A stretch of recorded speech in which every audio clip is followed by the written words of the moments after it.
Welcome back. Hello. So, yes, we are going also to speak about this division within me that we have briefly. Seems to have been a bit of a reoccurring theme that has been a part of the I other period or times as well, but I think this is kind of where this division starts becoming apparent to me, or at least.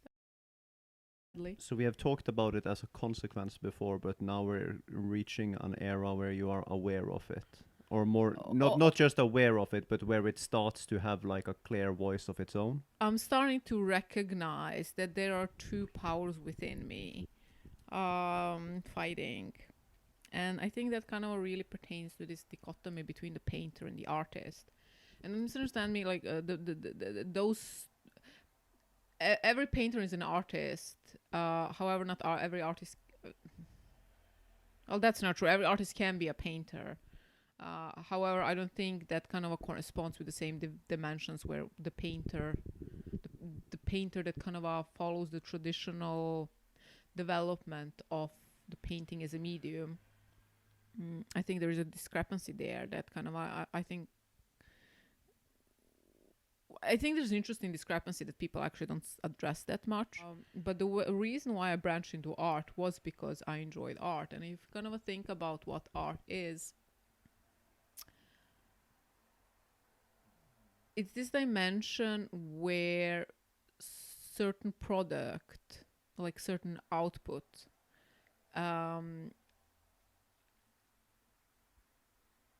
acquires meaning through artists' ability to channel and comprehend such and attach it. All things have meaning on the individual level. However, how we look at them is what bestows them the meaning within the actuality that one is partaking in. So art becomes this endless game of associations that in some or the other way extends infinitely. And I think this dimension of attaching associations one to another is a fascinating realm because it establishes connections that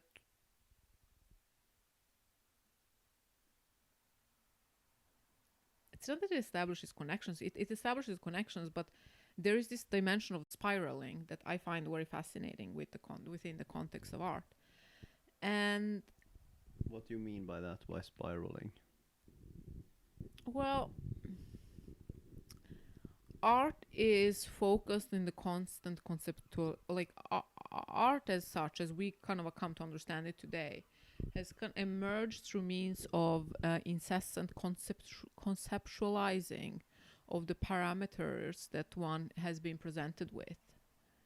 So you're kind of trying constantly to extrapolate meaning.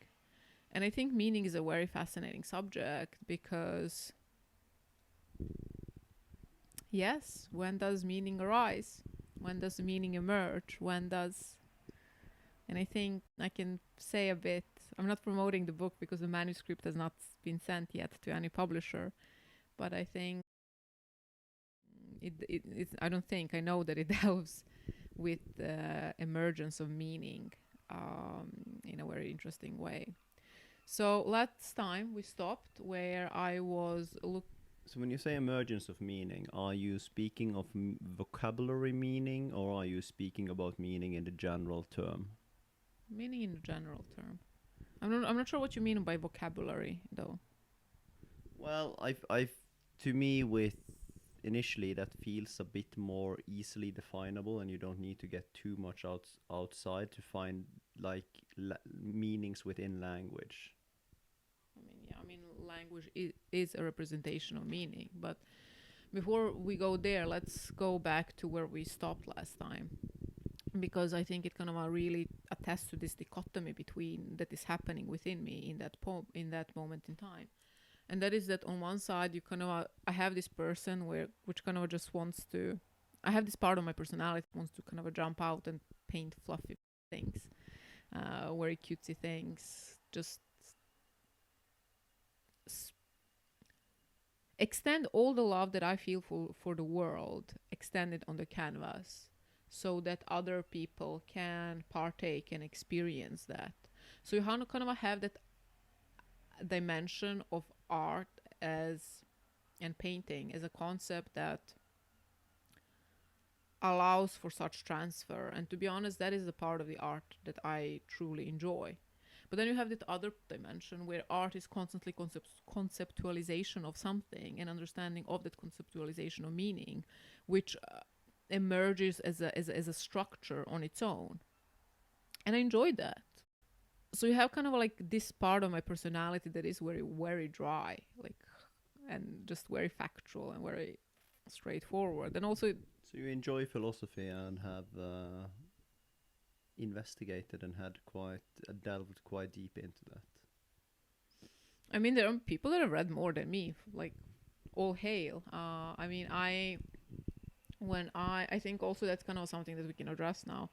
When I kind of when I was contemplating what to do with my life, and like, obviously, okay, I'm an artist now. I've given myself the permission to be an artist, but I was like, what does that mean? And again, given my trajectory, there is a myriad of topics that I could have. There is a plethora of topics that I could have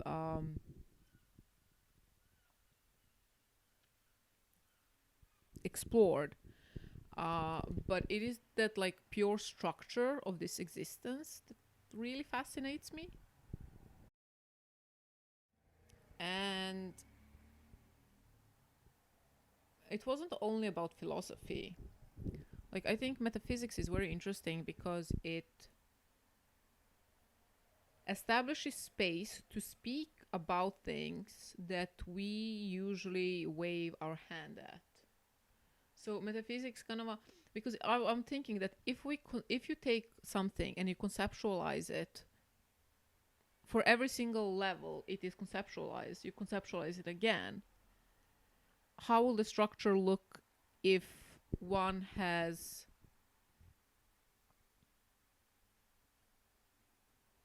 if one kind of just keeps on applying the same matrix on it over and over again? Where do you come at? And I think a lot of my explorations have kind of come from that point where, given all this time I have now assigned to myself, what do I do with it? And I've delved a lot into the books that were acting as crumbles. Like, you kind of pick up a phrase there, a dimension there, where you're thinking that, like, this is interesting, because if I take a lot of this context to be true, or within the dimension of common sense, because not everything what older philosophers wrote was true, or at least they were true at that particular point in time, but they're not. Well, very often it is an investigation, and often they build up on their predecessor, and people after build upon their thoughts. So it is not a static topic. Exactly. So you have this dimension where I was kind of looking at the constant conceptualization. And again, I'm very interested in the structure of this universe. I'm more interested in the fact that we are living in a universe where we can't see, if there are possible neighbors, we are quite far removed from them. We're also living in the universe where people are speaking about lucid dreaming, where other people are speaking about portals. Then we have people that are talking where, like, in the physics, particles don't have an essentially qualitative distinction, which is partially true, but again, I address some of these things in the book. So how all of that kind of attributes to the structure that we inhabit is very fascinating topic to me, especially in the context that the structure isn't like the structure as it is. If you kind of look at the world at large, we're missing a lot of points, in the sense that most of the people live in circumstances that are less than ideal. And less than ideal, I mean having access to one's own housing and clean facilities. And then you have kind of a pearl in that, on top of the debris. So I've always been kind of really interested in the structure of this world and the structure of the universe. Like, how does one pertain to B, and how does B become C? And then the whole alphabet. Especially in the context of human apprehension of exchange of symbols. And like the participatory actuality that we inhabit is contingent upon individual and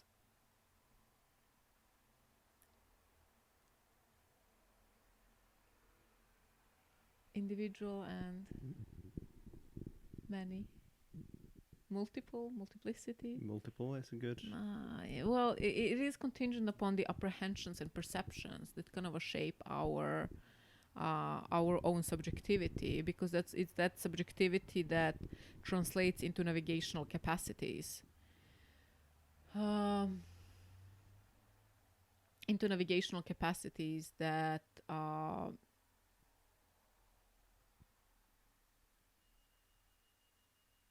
essentially make for the internal part of the structure, or the middle part of the structure. Can't say it's an internal part. So that means that even if two people are looking at the same movie, let's say a movie because it kind of pertains to what we're speaking of here. Speaking of the sheer differentiation between the sitting positions will allow for them to perceive different things, because their visual field will be inherently different. Well, you can definitely say that the way they're observing it might affect what is enhanced to them. So something, I think this will be very nuanced though, but there might be certain things that are more enhanced to one than the other. Exactly, and the height, for example, if two people are looking at the same tree, just the sheer height difference will allow for them will it though? Like, yeah. Don't you see the tree relativistically to its surroundings, and that will sort of like give you that? Don't you feel that's a part of it?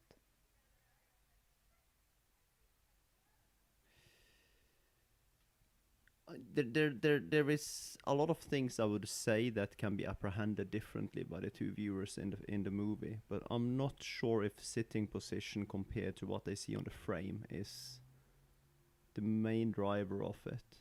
Well, but that's the thing. We're speaking of this is exactly what I'm speaking of. It's about the granularity, the unconscious granularity that we're constantly exposed to, but through the means of conceptualized actuality, we apprehend things in the way that we assimilate our views with the group. So, for example, we are like right now, if you kind of look through the window, there was a bird, but for you, from your vantage point, we'll see a different side of the bird that I will, but we'll both agree that there is a bird on the chimney, like outside the window.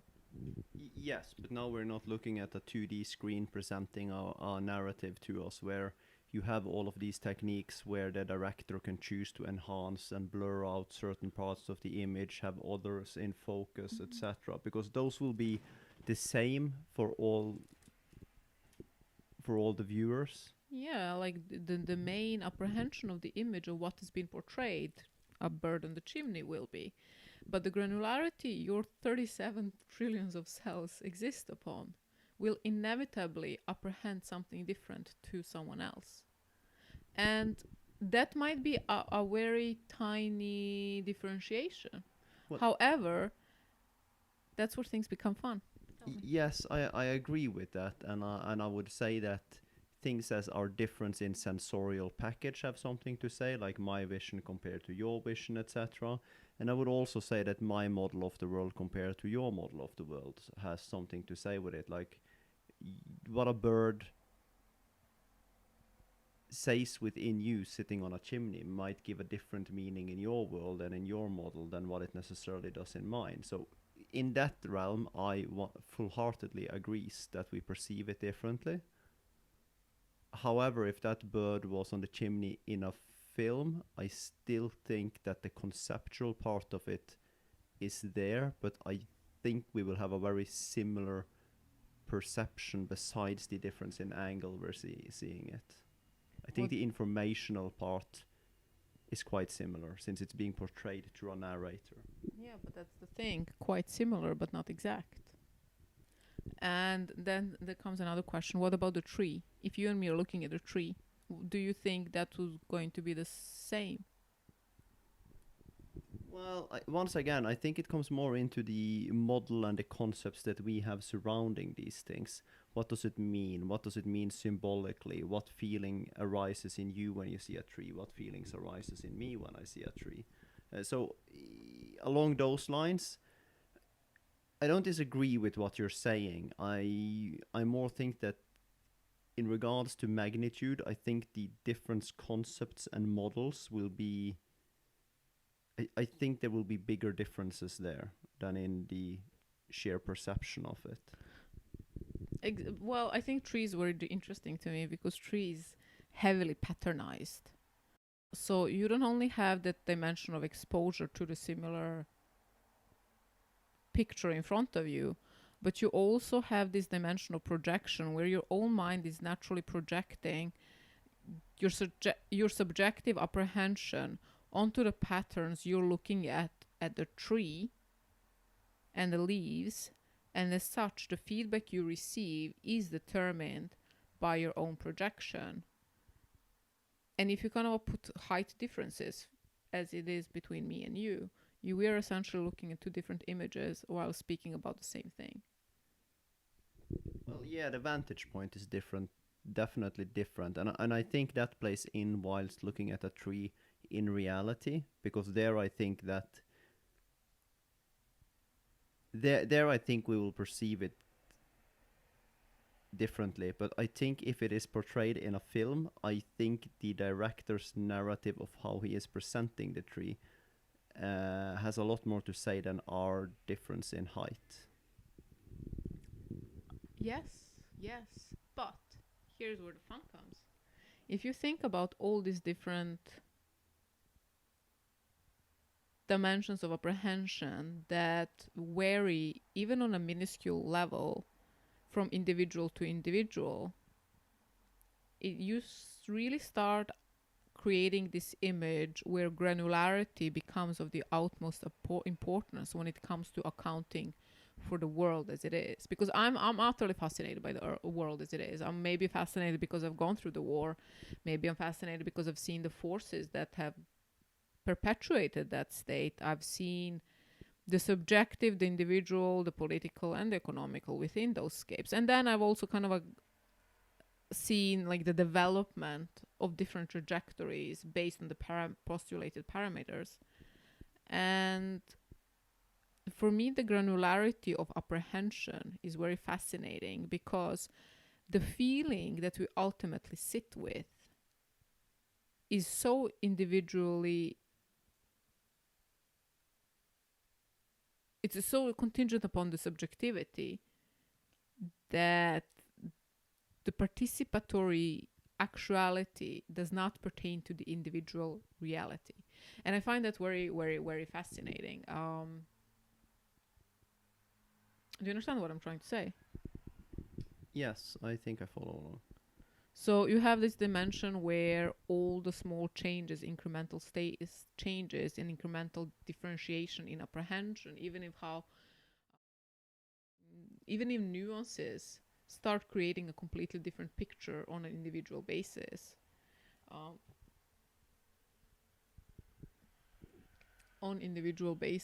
And then for me the fascinating dimension kind of comes about what people apprehend and don't apprehend. What do they catch? What don't they catch?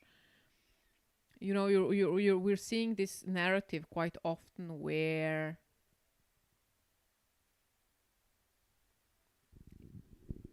people are playing the game, the game. Wow.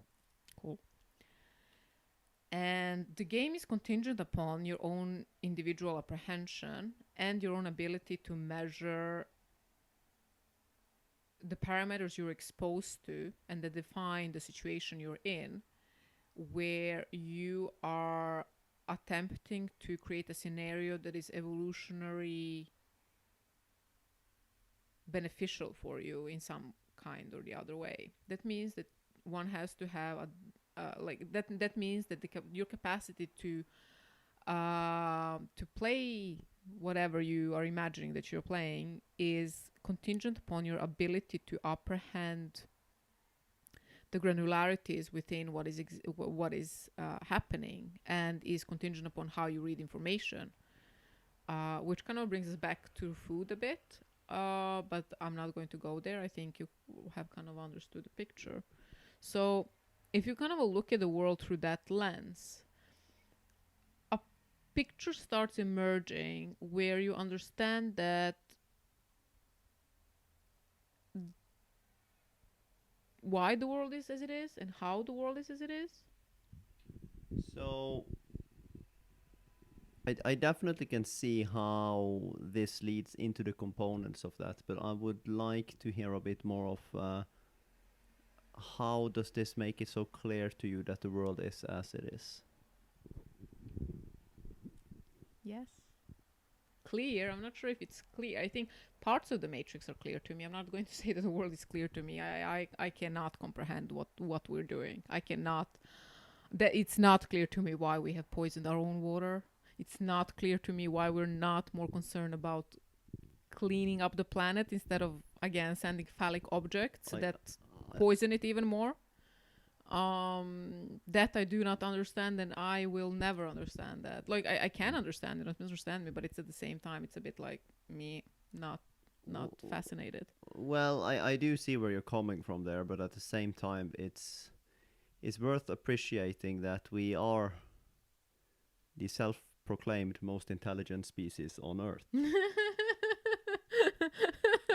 Yeah, this is going very well. However, we are not that advanced, and we are not that capable of actually planning ahead. Like, there's plenty of studies of how unemotional we become as soon as something is fairly distant.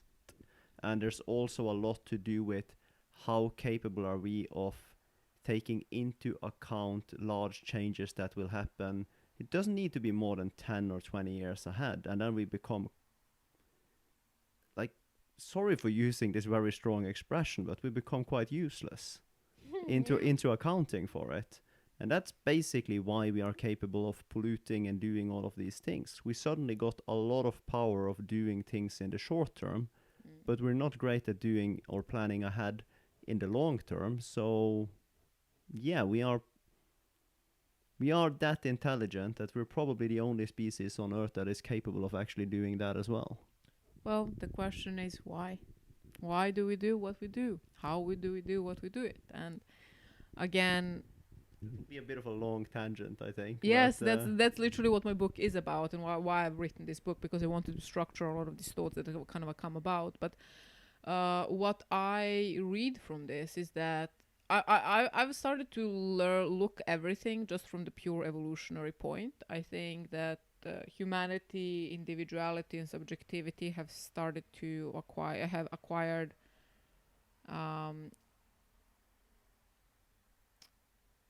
they territorialize much less space than it used to. And now I'm much more concerned why people, like, just from observing people around me, I'm much more interested in why does evolution make them make that move? What is it within the evolutionary process that they have figured out that this is the particular dimension where their behavior is going to go? I think it's more of an emergent phenomena. What? I think this behavior that is taking place within humans and everything is probably amongst, if you look at the scope of probabilities of how a species that start to develop consciousness and awareness of themselves to the extent that humans have done, I don't find it unthinkable that we are on quite a normative path within that development.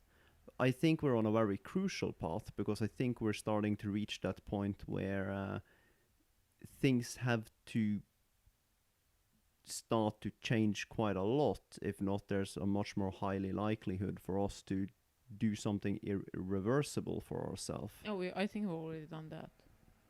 Well, I was trying to be political. Did a good job of being that.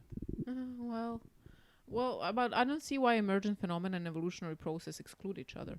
They don't. I don't say they do. I just think that in the eyes of the I think you misunderstand. Maybe in the I conventional wasn't eyes. quite clear with what I said. What I'm trying to say is that if you look at the evolutionary process, we are just a continuum of that evolutionary process, and I unfortunately can see that being quite likely. If you see some of the species being enhanced to us, it's not unlikely to me that these types of, like, for hundreds of millions of years, evolution has been preoccupied with survival in the short term and trying to get ahead for yourself. Like a tiger isn't regulating how much it hunts. It just happens to be fairly balanced. It balances itself out with how many tigers it will be in the wood and how many prey. If there becomes too many tigers, there becomes too little prey, and then this will destabilize, and it will rectify itself and find balance again. And this process happens in nature all the time. The issue with us humans is that we suddenly had the capability of starting to play this game on a much more global scale. And that doesn't pan out too beautifully for the Earth, as it seems right now. No, far from it. Absolutely far from it. But yes, very, very far from it. And I unfortunately, just before I go on a too long of a rant, I think that the simplicity of how this game exists in evolution, I think that is what we are doing in all of our institutions in the human world to lesser or larger extent. I think it's the main driver behind all of it. How our financial institution works, how our political system works, how our society works, it all has drivers of this embedded in it. Of what? Sorry. Of The evolutionary process of yes. trying to get an edge over something, and that creates other ones that try to find something to exploit within that system again, and we have this constant cycle of exploitation happening. And I honestly think the only way for us out of there is to consciously become aware and end that cycle, which is a lot to ask. Yeah, I mean, I don't see that happening within our lifespan, but within that context, with everything that you're speaking about, evolutionary process is to me. Yeah, I'm not going to reveal that. But what I'm going to say is that I think that if you look at the game that I spoke about, it is highly contingent upon the apprehension. And the question is apprehension of what? What is that we are apprehending? And then you kind of understand if one has dealt a bit with linguistic theories, which I think some of you have, and maybe some of you haven't, which is fine, absolutely. It is that we communicate with each other through symbols and signals. And it's interesting to observe how all of this has emerged. For example, how language has emerged and why it has emerged. It's not how it has emerged. How it has emerged is kind of a lot less of a conspicuous process now when we are very well acquainted with the evolutionary theory. However, the process of